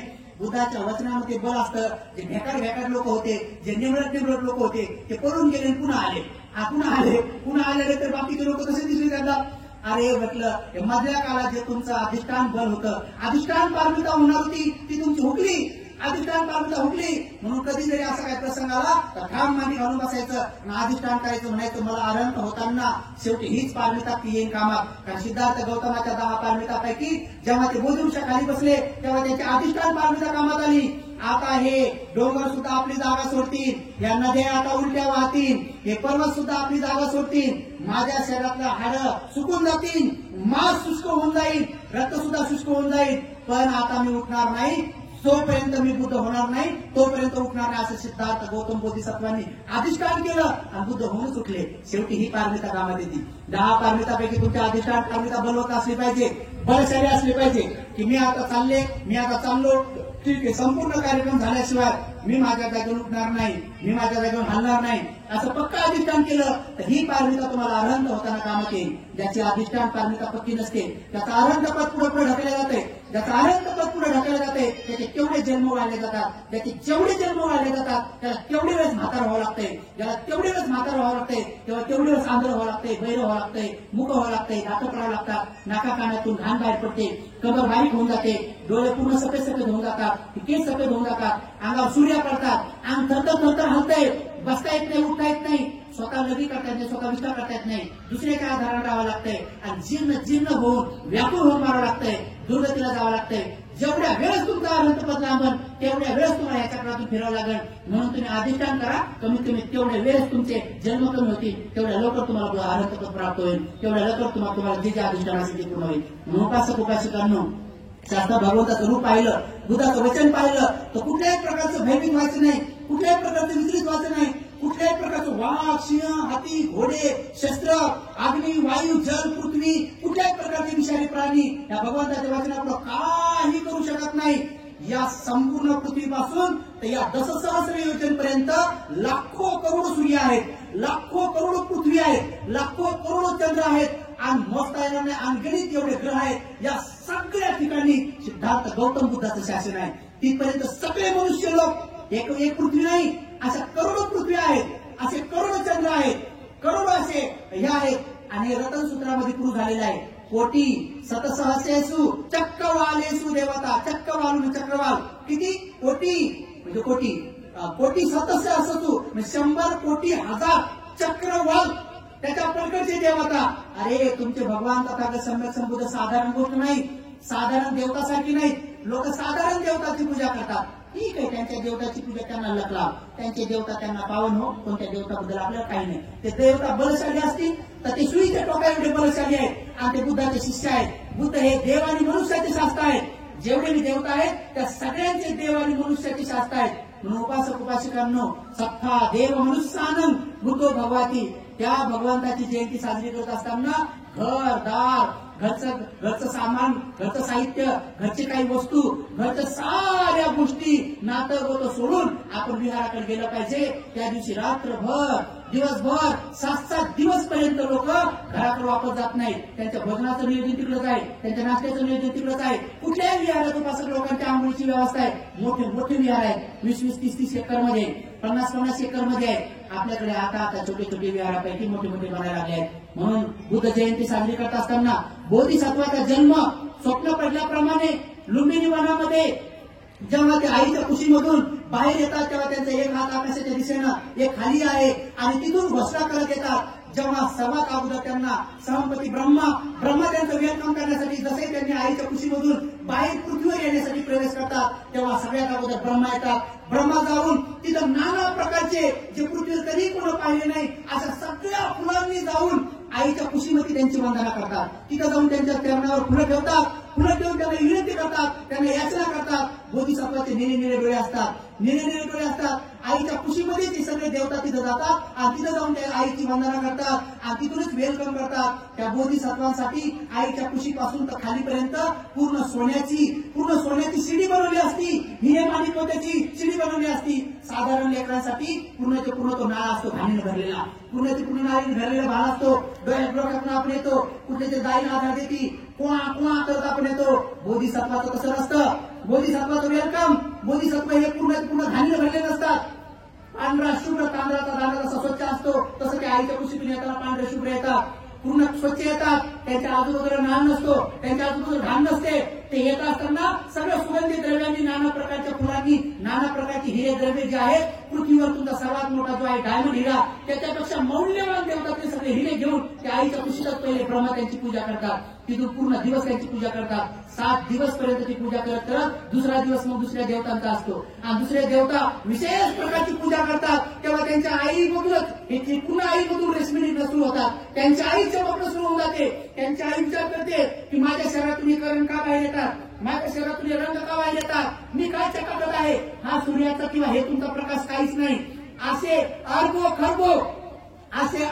खरबो सगळे लाईट एकत्र करून आरबो खरबो लाईट एकत्र करून, सगळ्या चांदण्या एकत्र करून, सगळे चंद्र एकत्र करून, सगळे सूर्य एकत्र करून जो प्रकाश एका साईडला होतो तो प्रकाश काहीच नाही बुद्धाच्या प्रकाशापुढे. एवढा प्रकाश त्या आईच्या कुशीत पडलेला असतो, एवढा प्रकाश पडलेला असतो पहिल्या दिवशीच जेव्हा ते आईच्या कुशीतून प्रवेश करतात. म्हणून आजची ती पौर्णिमा आहे, किती आनंदाने साजरे केले पाहिजे. आजची ती प्रहर आहे, आज ती सुरू होईल बरोबर रात्रीपासून. म्हणून उद्याचा दिवस आपण सगळ्यांनी अरे आमच्या त्या सम्यक संबुद्धाचा बोधिसत्वाचा जन्म होत असताना या सगळ्या प्रक्रिया होतात. म्हणून लोक तशा अवस्थेमध्ये राहतात. म्हणून लोक पांढऱ्या शुभ्र कपड्यामध्ये राहतात, नाना प्रकारची फुलं घेऊन येतात, रंगीबिरंगी घेऊन येतात, नाना प्रकारचे गंधयुक्त घेऊन येतात आणि तथागताची पूजा करण्यासाठी बोधिसत्वाचा जन्म झाला असं करत करत करत करत मी आपल्या धम्मप्रेषितेमध्ये सगळं वर्णन करीन. पुरुषात पटपट जातो त्यापुढं धम्मप्रेषित मला आठवण करून द्या, तुम्ही आठवण करून द्या. तर नंतर जेव्हा ते येतात तेव्हा ते घोषणा करत येतात, अग्गो हमस्मी लोकस्य, जेट्टो हमस्मी लोकस्य, सेट्टो हमस्मी लोकस्य. या संपूर्ण लोकांमध्ये म्हणजे मनुष्य लोकात नाही, या संपूर्ण 31 लोकांमध्ये, 21 देव लोकांमध्ये, 1 प्रेत लोकांमध्ये, 1 मनुष्य लोकांमध्ये, 4 नरक लोकांमध्ये, 4 अरूप ब्रह्म लोकांमध्ये, या साऱ्या 31 लोकांमध्ये जेट्टो हमस्मी लोकस्य, या सगळ्यांमध्ये ज्येष्ठ मी आहे. सेट्टो हमस्मी लोकस्य, सगळ्यांमध्ये श्रेष्ठ मी आहे. अग्गो हमस्मी लोकस्य, सगळ्यामध्ये अग्रमी आहे, प्रमुख मी आहे, अशी घोषणा करत येतात. एक बोट असं आकाशाच्या दिशेने उचलतात, एक बोट खाली जमिनीच्या दिशेने येतात आणि असे ते घोषणा करत करत करत देवतांचं स्वागत स्वीकारत असं करत करत जेव्हा आईच्या कुशीतून जेव्हा ती महामाया फांदी पकडते आणि वरती फांदी जाते, तेवढ्या सेकंदात जेव्हा ते जमिनीवर पाऊल टाकतात, त्यांच्या 4 असंख्य 1,00,000 कल्प त्यांनी पारमिता पूर्ण केली असतात. त्या सगळ्या पारमितेचा परिणाम म्हणून अगोदर त्यांनी 16 असंख्य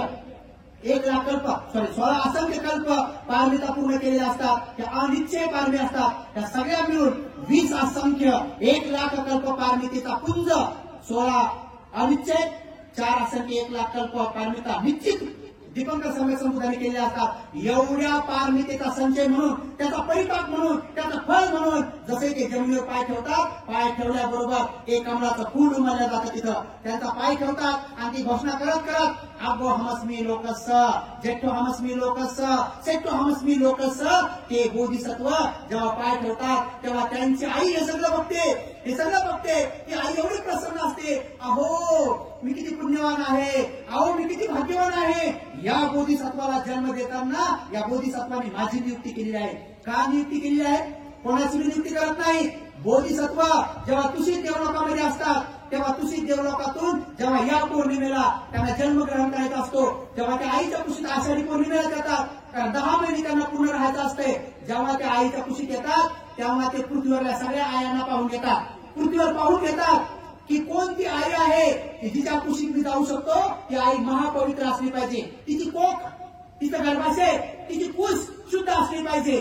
तर कुठल्या साधनाने ती शुद्ध होत नाही, कुठल्या प्रकारच्या परफ्यूमने ती शुद्ध होत नाही. आईच्या आतलं गर्भाशयातून शुद्ध कसं करणार आहे? गर्भाशय शुद्ध करण्याचं कोणत्या डॉक्टरकडे इलाज नाही. गर्भाशय कसं शुद्ध होतं? केवळ आणि केवळ आईचं गर्भाशय शुद्ध होतं. ती स्त्री लग्न झाल्यापासून अधिष्ठान करते आणि मरेपर्यंत आपल्या पतीसोबत एकनिष्ठ राहते. परपुरुषाचा मनात कधी येऊ देत नाही, परपुरुषाचा स्पर्शही लागू देत नाही, परपुरुषासोबत समागमन करत नाही. मनातही सुद्धा त्याच्याबद्दल एकही अणुरेणुकर म्हणून आरएनए डीएनए ते आपल्या शरीरात घुसू देत नाही. जर शरीरातच घुसू देत नाही तर गर्भाशयात परपुरुषाचा आसक्ती, परपुरुषाबद्दलची कामना तिच्या मनातच उत्पन्न होत नाही. ती आई शुद्ध 7 जन्मापासून कोणत्याच पुरुषाचा स्पर्श होऊ देत नाही, फक्त आणि फक्त आपल्या पतीसोबतच राहते. अशी 7 परिशुद्ध कोक परिशुद्ध असलेली माता ते पाहतात की कोण आहे. तेव्हा त्यांना संपूर्ण पृथ्वीवर अनेक महिला दिसल्या, पण त्या 5 शुद्ध कुलीन, 4 शुद्ध कुलीन, 3 शुद्ध कुलीन, 2 शुद्ध कुलीन, 6 शुद्ध कुलीन दिसल्या, पण 7 फक्त एक महामाया एकटी दिसली. महामाया दिसली. हा महामाया ही 7 शुद्ध कुलीन आहे. 7 भावापासून राजा शुद्ध सोडून हिनं कोणाबद्दल मनातही कधी भाव येऊ दिला नाही. कोणा पुरुषाचं साधं चित्तात आलेलं ते धातू सुद्धा तिने आपल्या अंगात प्रवेश होऊ दिला नाही. शुद्ध चित्ताची आहे, शुद्ध कायाची आहे, शुद्ध मनाची आहे, शुद्ध गर्भाशयाची आहे. ही आईने पसंत केली पाहिजे. ते ठरवतात आणि तेव्हा त्या आईच्या कुशीत येतात. पुन्हा पाहतात की वडील सुद्धा 7 कुळातून शुद्ध असला पाहिजे. त्या पुरुषाला माझी आई सोडून दुसऱ्या कोणत्याही स्त्रीबद्दल, तिच्या डोळ्याबद्दल, तिच्या कानानाकाबद्दल, तिच्या केसाबद्दल, तिच्या चालण्याबद्दल, तिच्या शृंगाराबद्दल, तिच्या बोली भाषेबद्दल, तिच्या ललनकराबद्दल, तिच्या नाना प्रकारच्या तुमच्या भाषेमध्ये 36 नखऱ्याबद्दल त्याला वेगवेगळे नाव दिलेले. तुमच्या भाषेत त्याचं समजलेलं आहे, पण बुद्धाच्या भाषेत त्याला त्यांच्या स्त्री कलाबद्दल कुठल्याही प्रकारे तो पुरुष विचलित होत नाही, भावित होत नाही. केवळ आणि केवळ त्याच स्त्री सोबत जो काया वाचा मनाने परिशुद्ध राहतो, आपल्या मनात सुद्धा आलेले डीएनए स्त्रीच्या कुठल्याच भावाबद्दल उत्पन्न होऊ देत नाही, शुद्ध रूपाने तो पवित्र राहतो, त्या पिताला ते पसंत करतात. 1 शुद्ध कुलीन, 2 शुद्ध कुलीन, 4, 5 शुद्ध कुलीन, 6 शुद्ध कुलीन, अनेक पिता त्यांना दिसले. पण बोधिसत्वांना राजा शुद्धोधन हा 7 शुद्धी कुलीन दिसला आणि म्हणून त्यांनी त्यांना पसंत केलं.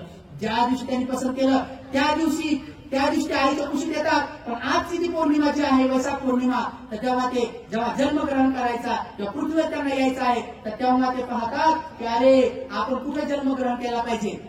तर पहिलं पाहतात आई कोण असेल, दुसरं पाहतात वडील कोण असेल, तिसरं पाहतात की आपला जन्म कुठे झाला पाहिजे. तर जन्म त्यांचा अशा ठिकाणी होतो जे सगळ्या जगाचं मध्यबिंदू असलं पाहिजे. जसं आपल्या शरीराचं मध्यबिंदू नाभी आहे, बेंबी आहे.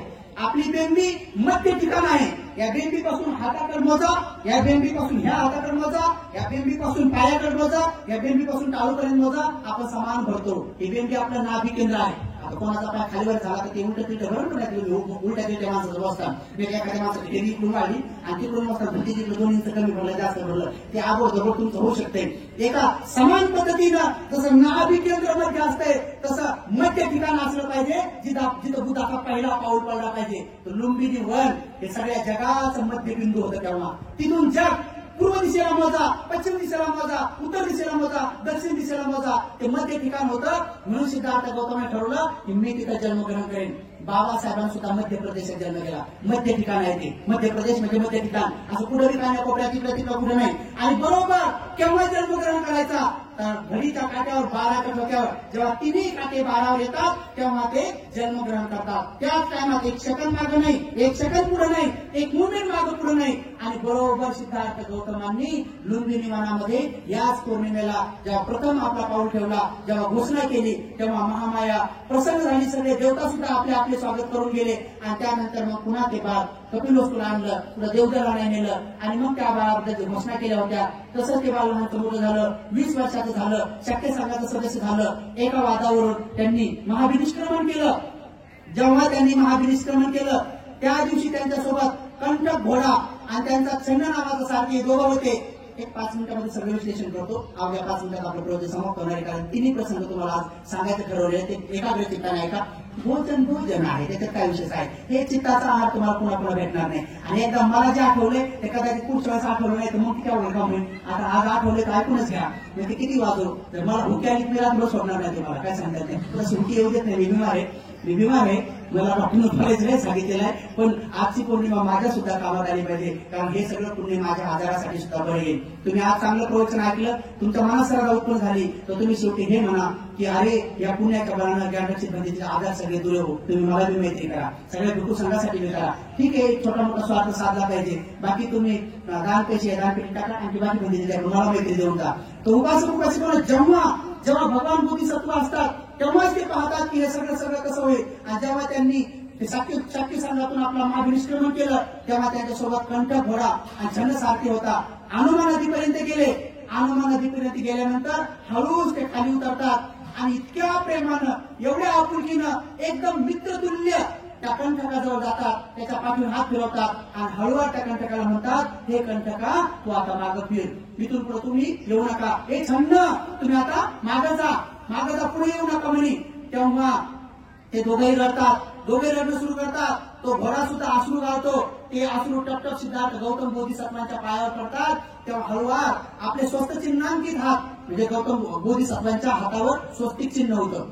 अनेक लोक म्हणतात स्वस्तिक कुठून आलं. बुद्ध आणि त्याच्या धम्मग्रंथात आहे, तिथं वर्ण आलेले. त्यांचे स्वस्त चिन्हांकित हात कंटकाच्या पाठवून फिरवतात आणि हळूवार त्या कंटकाला म्हणतात, ए कंटका मित्र, तुझ्या अश्रू आवर, तुझी ही श्रद्धा सुद्धा कामात येईल, वाया जाणार नाही. नित्य स्वरूपात एक दिवस तू भगवान बुद्धाच्या शब्दाला जाणार बनशील. वर्ण आल्या एका ठिकाणी तो नंतर भविष्यामध्ये मरण पावतो, देवलोकात जातो. देवलोकातून तो एका भगवंताच्या काळात तो मनुष्य लोकात येतो आणि तो भिक्षू बनतो आणि अनंत सुद्धा बनतो, असं वर्ण आलेलं आहे. छन्नाबद्दल सुद्धा वर्ण आलेलं आहे. छन्नानंतर होतात त्यांना दंड दिला जातो, पण छन्नानंतर अनंत झाल्याचे सुद्धा वर्ण आलेलं आहे.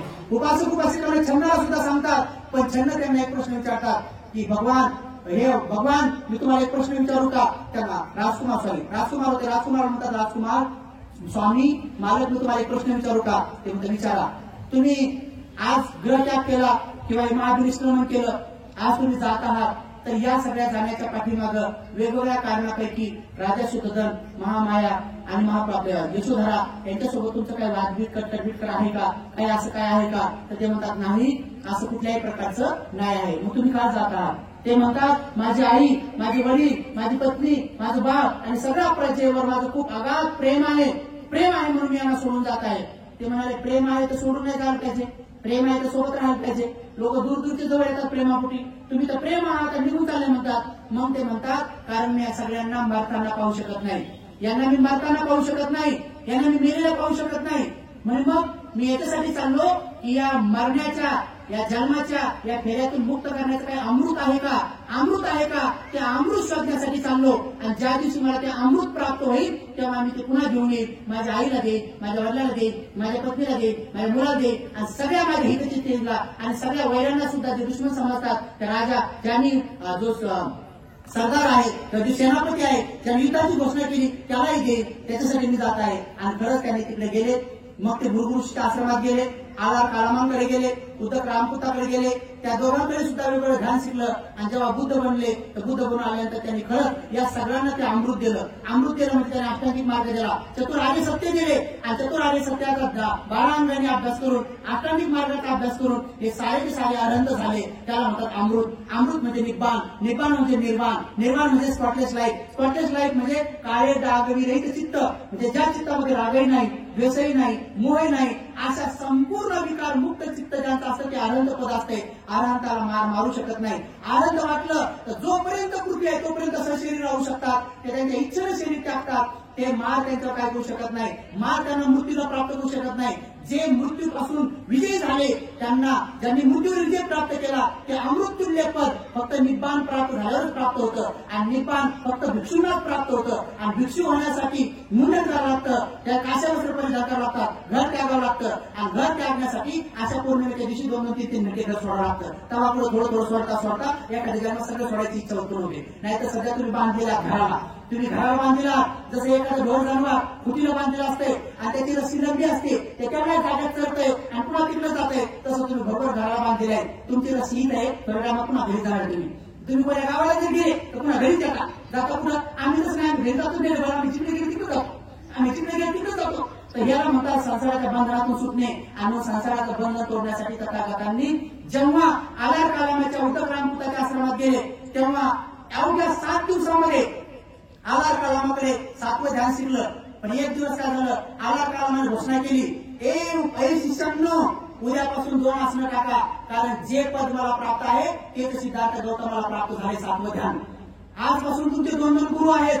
आणि सिद्धार्थ गौतमाला म्हणाले की उद्यापासून तुम्हाला इकडे बसण्याची गरज नाही, तुम्ही माझ्या समान बसा, कारण तुम्ही माझ्या समान झाले. सिद्धार्थ गौतमाला पण कळलं मला 7वं ध्यान प्राप्त झालं. ते हळूच उठले, आपल्या आलार कालामाला गुरुला जाऊ दिलं, त्यांच्या कुठे गेले आणि त्यांना म्हणजे गुरुजी मी तुम्हाला एक प्रश्न विचारू का? मी विचारा.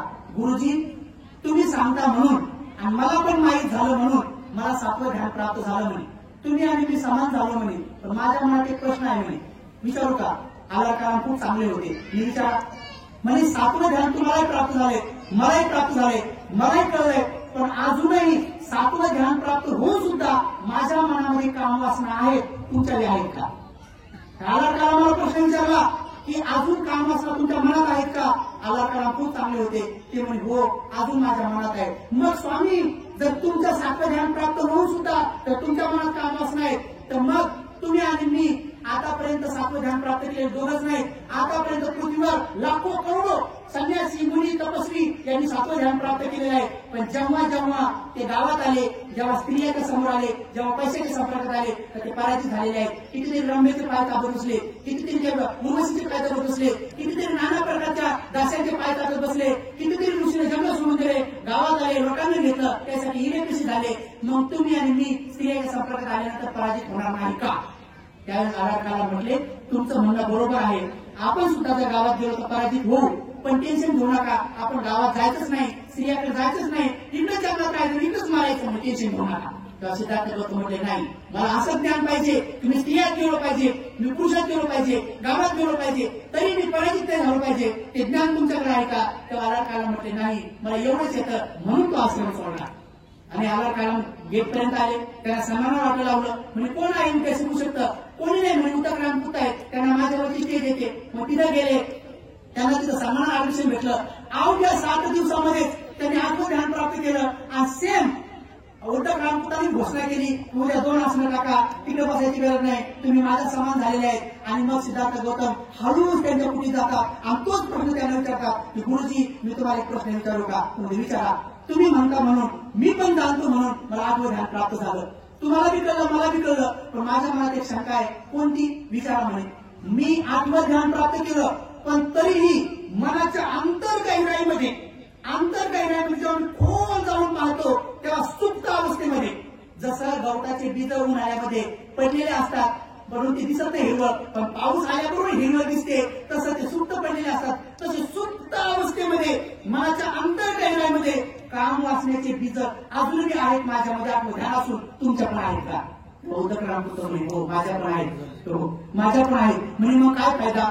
असे अनेक ऋषी मुनी तपस्वी 8वं ध्यान प्राप्त करून नंतर हरलेले आहेत, पराजित झालेले आहेत. जसं आपल्याकडे आसाराम महाराज, पुन्हा ते काहीतरी होते नव्हते का, हे ऋषी मुनी नाही का, तर कशी प्रसिद्ध होते, ते पराजित झालेले. अशा प्रकारचे पराजित झालेले लोक आहेत. तुम्ही आणि मी पराजित होणार नाही का? त्या सिद्धार्थ गौतमाला उद्धव रामपुत्र म्हणाले, हो तुमचं म्हणणं खरं आहे, पण आपण गावात जायचंच नाही, जंगलातच राहायचं, कंदमुळ खायचे आणि इकडेच मारायचं, टेन्शन घेऊ नका.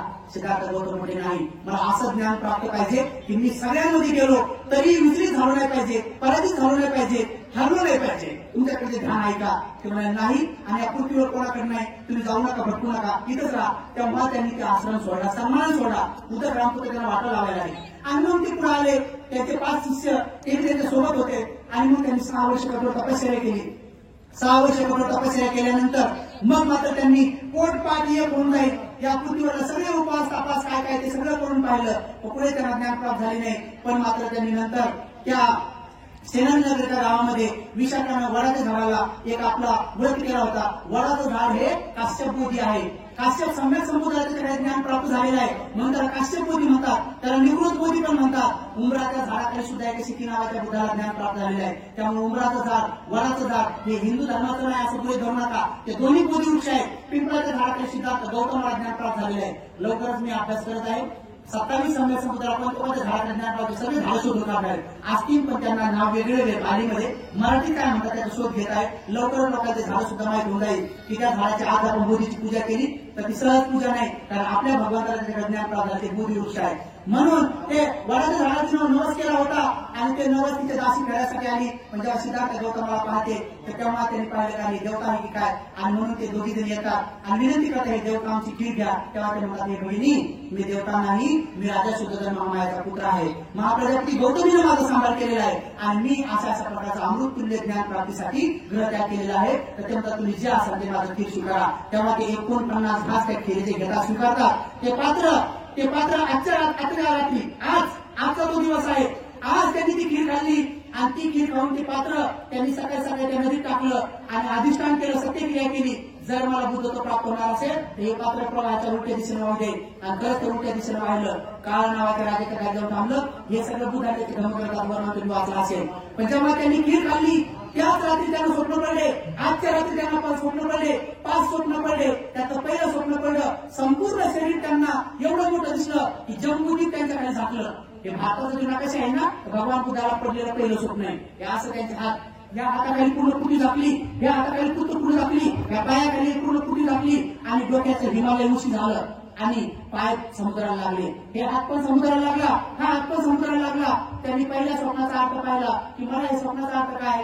मग त्यांना कळालं की माझ्या ज्ञानानं हे संपूर्ण प्रदेश बुद्धमय होणार आहे, संपूर्ण प्रदेश बुद्धमय होणार आहे आणि समुद्र मार्गाने ह्या देशात जाणार आहे, या समुद्र मार्गाने ह्या देशात जाणार आहे. आणि खरंच इकडं श्रीलंकेला बी गेला, इकडं थाईला पण गेला, इकडं म्यानमारला पण गेला आणि नंतर गल्फ कंट्रीकडे सुद्धा आणि या युरोप कंट्रीकडे सुद्धा भगवान बुद्धाचा धर्म पोहोचला. तर ते भगवान बुद्धाचं पहिलं स्वप्न आहे. दुसरं स्वप्न त्यांना पडलं की संपूर्ण शरीर त्यांचं एवढं मोठं दिसलं, खूप मोठं दिसलं आणि सगळे प्राणी त्यांच्या टोळ्या एवढे दिसले आणि सगळे प्राणी त्यांच्या टोळ्या एवढे दिसले आणि सगळे प्राणी त्यांना हात जोडून वंदन करताना दिसले. तेव्हा त्यांनी पाहिलं की अरे माझे दुसरं स्वप्न काय. तिसरं स्वप्न त्यांना पडलं, त्यांच्या बेंबीमधून झाड निघलं आणि झाड वाढत वाढत वाढत वाढत गेलं, अंतरिक्षात देवता लोकांपर्यंत गेलं. ते म्हणजे इतकं उंच कसं काय गेलं. मग त्यांच्या लक्षात आलं की माझा धर्म फक्त मनुष्य लोकात नाही तर देव लोकात सुद्धा जाणार आहे. म्हणून सत्ता देव मनुष्यानं हे तिथं वर्णन आलेलं आहे. आणि मग त्यांना पूर्ण पृथ्वीवर चालताना पूर्ण पृथ्वी घाणली भरलेली आहे. जेव्हा ते पाय ठेवतात तर पूर्ण केवढी जागा स्वच्छ होते. त्यांनी याचा अर्थ पाहिला. आणि याचा अर्थ काय, कारण भगवान बुद्धाचा राग देश मला गौरवलेले लोक आहेत, यांचा विकार मला लागणार नाही, माझेच संस्कार त्यांना लागतील आणि तेवढे तेवढे निर्मळ होतात.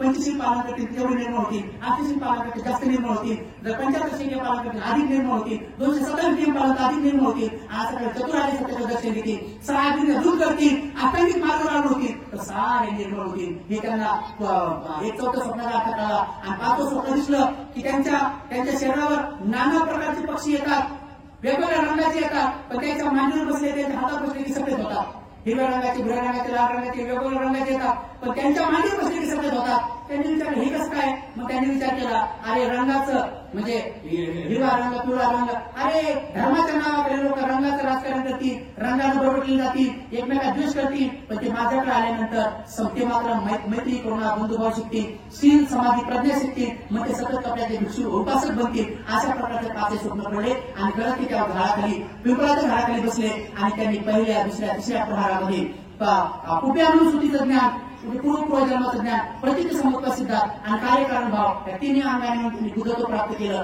आणि ते बुद्धत्व त्यांनी 45 वर्षापर्यंत लोकांना वाटलं आणि वाटत वाटत जाऊन त्यांनी नंतर कुशीनगरला आपल्या डाव्या कुशीवर डावा हात ठेवून उजव्या पायावर उजवा हात ठेवून पूर्व दिशेला चेहरा करून, पश्चिम दिशेला पाठ करून, उत्तर दिशेला डोकं करून, दक्षिण दिशेला पाय करून त्यांनी महापरिनिर्वाण स्वीकारलं. त्यांनी आपल्या श्वासाला पाहतात त्यांनी पुन्हा अनापात सतीच्या रूपानं पहिल्या झाडात, दुसऱ्या झाडात, 8व्या झाडात आणि असं करत करत त्यांनी उपाधीशेष रहित निपान सुखापर्यंत गेले. तिथून पुन्हा खाली आले. 3 महिने अगोदर घोषित केले आणि मग त्यांनी आनंदाला सांगून ठेवलं, आनंद जेव्हा माझं महापरिनिर्वाण होईल तेव्हा तुम्ही भगवंताचा देहाचा सन्मान चक्रवर्ती सम्राटला लाभेल असं आजच्याच पौर्णिमेला सांगितलं. ते कसं करायचं भगवान. मग तेव्हा भगवान सांगते आनंदा तथागताचा देह पांढऱ्या शुभ्र रोहानं लपेटायचा, सुगंधी द्रव्याचा लेप द्यायचा, पुन्हा लपेटायचा, पुन्हा लेप द्यायचा, असं 500 वेळेस करायचा आनंदा. पुन्हा पांढरा शुभ्र कपडा आणायचा, तथागताचा देह लपेटायचा, सुगंध द्रव्याचा लेप द्यायचा, पुन्हा लपेटायचं, पुन्हा द्रव्याचा लेप द्यायचा, असं 500 वेळेस करायचा आनंदा. आणि मग शुद्ध घीनं भरलेली कडे आणायची आनंदा. तथागताचा देह तिच्यामध्ये ठेवायचा आणि तथागताचा देह ठेवून 7 दिवसपर्यंत भगवंताने दिलेल्या सगळ्या उपदेशाचा पाठ त्या ठिकाणी करायचा. आणि 7व्या दिवशी जोपर्यंत माझा पुत्र काश्यप येणार नाही तोपर्यंत आपले संस्कार होणार नाही आनंदा. आणि तसंच केलं. 7व्या दिवशी महाकाश्यप आले, भगवंताचे पाय बाहेर आले. महाकाश्यपाने आपलं डोकं तथागताच्या पायावर ठेवलं, घोषणा केली भगवान मी अनेक जन्मात पारमिता तुमच्या पायावर डोकं ठेवून दर्शन करण्यासाठी केल्या, तुम्ही मला दर्शन केलं, प्रदक्षिणा केली. भगवंताचा अग्निसंस्कार झाला. त्या अस्थी सगळ्या ठिकाणी वाटण्यात आल्या. 9 चैत्यस्तूप बनवण्यात आले. नंतर सम्राट अशोकाने अनेक ठिकाणी बनवल्या आणि त्यातल्या 22 अस्थी शाक्य लोकांच्या वाटावर आल्या. ते दिल्लीच्या म्युझियममध्ये ठेवण्यात आल्या. 20 आहेत, 2 थायलंडला पाठवण्यात आल्या. एक भाग नेहरूंनी अनागारी धर्मपालांनी दिला. अनागारी धर्मपालांनी एक भाग बुद्धीवर ठेवला, एक श्रीलंकेला दिला, दलदा महाव्यामध्ये दिला आणि एक भाग गोयंका गुरुजीला दिला. गोयंका गुरुजीला पगोड्यामध्ये ठेवला. आणि अशा रीतीने भगवंताचं भिक्षापात्र या सगळ्या गोष्टी ठेवल्या. 2,500 वर्षानंतर या सगळ्या असते एकत्र येतील. बुद्धगयामध्ये एक बुद्ध रूप तयार होईल आणि 2,500 वर्षानंतर भगवान बुद्धाचं डबल महापरिनिर्वाण होईल आणि तेव्हा धर्मोन्नत होईल. 2,500 वर्षापर्यंत अजून काय होणार नाही. आणि म्हणून 2,500 वर्षापर्यंत या जन्मदीपामध्ये या भारतामध्ये पुन्हा बुद्धाचा धर्म आपल्याला विकसित करायचा असेल तर बुद्धाची जयंती खूप थाटामाटा साजरी करा, दान करा, शील पालन करा, ध्यान करा. आणि आजच्या या त्रिविध पावन पवित्र बुद्ध पौर्णिमेच्या दिवशी मी फक्त तुम्हाला एक छोटंसं सांगितलेलं आहे. खूप डीप काही नाही सांगितलेलं आहे. खूप डीप एका विचार विश्लेषण करता येतं, परंतु आपल्याला वेळेच्या अभावी जास्त न बोलता तुम्हाला मी एवढाच उपदेश करेन की आज बोधिसत्वाचा जन्म, आज बोधिसत्वाला बुद्धत्व प्राप्ती आणि सम्यक समुद्राचं महापरिनिर्वाण हे वैशाख पौर्णिमेला झालेला आहे. या त्रिविध अंगाने पवित्र असलेल्या या वैशाख पौर्णिमेच्या महोत्सवाच्या प्रसंगी महाविहार बाबरीनगर दाभर पवित्र असा या विहाराच्या प्रांगणामध्ये आपण पूज्य धर्मसेवक महाकवी यांच्या नेतृत्वामध्ये आज ही जयंती 2568 दीप, 2568 धूप, 2568 पुष्प यांनी पूजा करून हे पुण्य अर्जित करत आहोत. हे पुण्य डॉक्टर गायकवाड साहेबांसह आपल्या सगळ्यांना दीर्घायुष्य लाभो, आपल्या सगळ्यांना वर्ण लाभो, सुख लाभो, बळ लाभो आणि सगळं आयुष्य वर्ण सुख हे दिव्य प्रमाणात लाभो. चतुर्हारी सत्याचा सगळ्यांना अवबोध हो आणि सगळ्यांना अष्टांगिक मार्गावर आरूढ होऊन सगळ्यांना निर्वाण सुखाचा साक्षात्कार हो. सर्वांचे मंगल हो, सर्वांचे कल्याण हो, सर्वजण सुखी हो, सुखी हो, सुखी हो.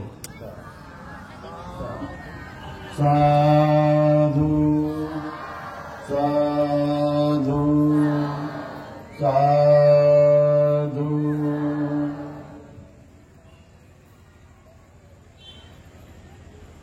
22 तारखेचा आजचा आपला कार्यक्रम इथे भोजनानंतर समाप्त होईल. सर्वांना इथे भोजन प्राप्त होईल.